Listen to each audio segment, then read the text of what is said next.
কালকে Donald Trump আন্তর্জাতিক স্তরের সামনে এক বিস্ফোরক দাবি করেছেন।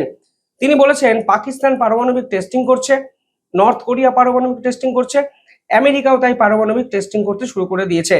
অর্থাৎ ডোনাল্ড ট্রাম্প ৩০ বছর পর ১৯৯২ সালের পর আমেরিকার পক্ষ থেকে নির্দেশ দিয়েছেন প্রেসিডেন্ট হয়ে পেন্টাগনকে যে অবিলম্বে নিউক্লিয়ার টেস্টিং শুরু করার জন্য।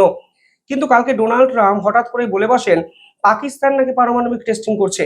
আর এখানেই উঠেছে সব থেকে বড় প্রশ্ন, গোটা বিশ্বকে অন্ধকারে রেখে সত্যি কি পাকিস্তান পরমাণু টেস্টিং করে ফেলেছে, নাকি তারা করার প্রস্তুতি নিচ্ছে?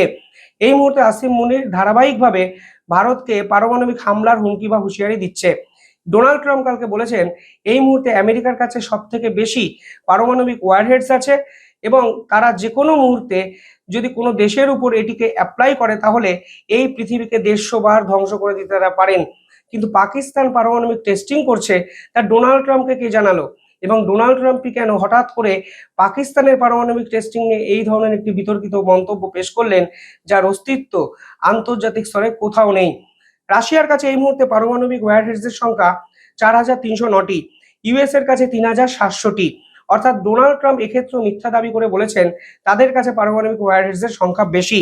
চায়নার কাছে ৬০০টি, ফ্রান্সের কাছে ২৯০টি, ইউকের কাছে ২২৫টি, ভারতের কাছে ১৮০টি এবং পাকিস্তানের কাছে ১০০টি।